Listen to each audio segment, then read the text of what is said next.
Morning class 10। जैसा कि हमने प्रीवियस क्लास में पढ़ाया था कोऑर्डिनेशन इन प्लांट्स, जिसमें हमने आपको मूवमेंट पढ़ा चुके थे और उसमें नस्टिक मूवमेंट तक हम पढ़ा चुके हैं आप लोग। आज हम डिस्कस करने जा रहे हैं chemical coordination in plants. As we know that plants don't have any nervous system. Plant में कोई नर्वस सिस्टम नहीं होता है, इसलिए उसमें जो मूवमेंट दिखाई नहीं देता है और मूवमेंट जो है वो ग्रोथ के फॉर्म में दिखता है।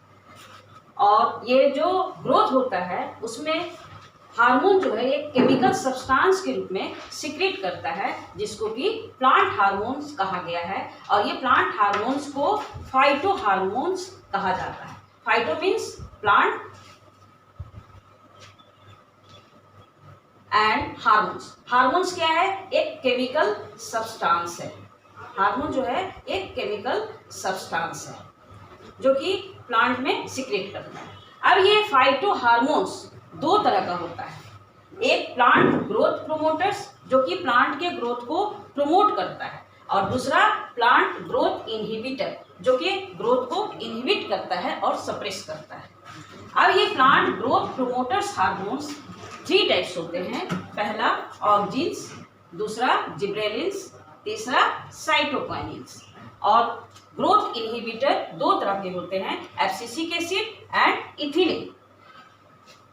All together there are 5 types of hormones. Number first auxin. Auxin जो हार्मोन्स है वो प्लांट के ग्रोथ को इन्हांस करता है, जिसमें प्लांट में स्टेम का ग्रोथ होता है और रूट का ग्रोथ होता है। और दूसरा ये जो कि आप लोगों ने जब हमने मूवमेंट पढ़ाया था उसमें आपने देखा था कि जो ट्रॉपिक मूवमेंट है वो जब सनलाइट प्लांट जो ग्रोथ है स्टेम का वो सनलाइट की ओर मूव करता है, जिसमें स्टेम का इलोंगेशन होता है। तो स्टेम का जो इलोंगेशन हो रहा है वो शेडेड एरिया में इलोंगेशन हो रहा है due to accumulation of this auxin substance. तो ऑक्जिन के बारे में आप लोग जान रहे हो कि ऑक्जिन जो है स्टेम के इलोंगेशन में मदद करता है, रूट के इलोंगेशन में मदद करता है। दूसरा जो इम्पोर्टेंट रोल है ऑक्जिन का वो physiological activity such as apical dominance. अब ये एपिकल डोमिनेंस क्या है? जब हम प्लांट के ग्रोथ में जब स्टेम का ग्रोथ हो रहा है तो इस जो एपिकल पार्ट है एट द एपेक्स, जब इस एपिकल पार्ट को हम रिमूव करते हैं तो आप देखते होंगे कि यहाँ से लैटरल बर्ड अराइज होता है। इसको कहते हैं apical dominance.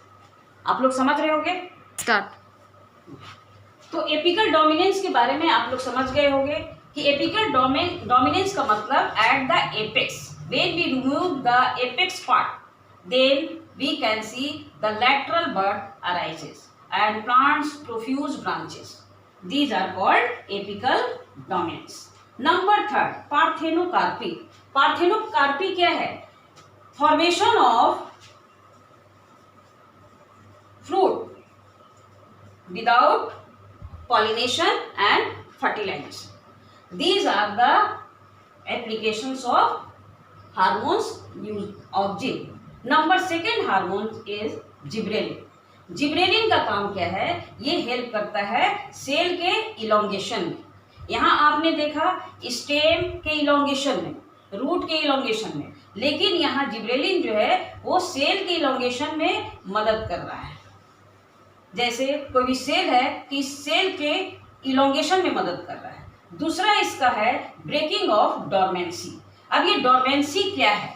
Dormancy you can see in your plant when birds in plants blossom, and without blossom of flower birds are going to inactive stage. इसको कहते हैं डोरमेंसी।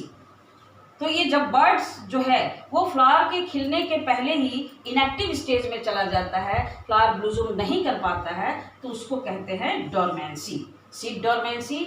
या और इस डोरमेंसी को मतलब इनएक्टिव स्टेज को एक्टिव करने वाले पार्ट को कहते हैं ब्रेकिंग। तो मतलब कि डोरमेंसी को ये ब्रेक करता है तब ये बर्ड फ्लावर के रूप में फॉर्म करता है। नेक्स्ट है आपका number 3 hormone cytokinin. Cyto means cell and kinin means division. ये साइटोकाइनिन जो हार्मोन्स है ये सेल डिवीजन को प्रोलॉन्ग करता है। यहाँ पे सेल जो है एक सेल से दो सेल, दो सेल से चार सेल, तो ये मेनली इसका काम है सेल को डिवाइड करना। It helps in cell division. तो these are about the growth promoters hormones. Now next hormone that is plant growth inhibitor. These are two types. Number first abscisic acid. Abscisic acid का short form है ABA। इसको हम लोग stress hormone भी कहते हैं। ये एब्सिसिक एसिड का काम क्या है? Number first inhibition of growth. ये ग्रोथ को इनहिबिट करता है यानी कि सप्रेस कर देता है। बड डोरमेंसी। बड डोरमेंसी का मतलब जब बड है उसको इनएक्टिव स्टेज में ये रख देता है, जिसके कारण बड जो है वो फ्लावर के रूप में ब्लूजूम नहीं कर पाता है। और तीसरा काम है इसका natural detachment of falling of ripened fruits, leaves etcetera. तो these are about the abscisic acid. Abscisic acid को स्ट्रेस हार्मोन भी कहा जाता है। यहाँ पे एक इम्पॉर्टेंट क्वेश्चन है आप लोगों के लिए कि कभी कभी पूछा जाता है क्वेश्चन में कि स्ट्रेस हार्मोन का नाम बताइए, तो इसको आप लोग नोट करके रखिएगा। Abscisic acid is called stress hormone. Last one is ethylene. Ethylene जो है ये क्या है? गैसियस हार्मोन है। इथिलीन गैसियस हार्मोन है। ये इसका मेन काम है राइपनिंग ऑफ फ्रूट्स। ये फ्रूट को पकने में मदद करता है। एंड एपिनेस्टी। एपिनेस्टी का मतलब डाउनवर्ड बेंडिंग ऑफ ब्रांचेस। तो these are about plant hormones.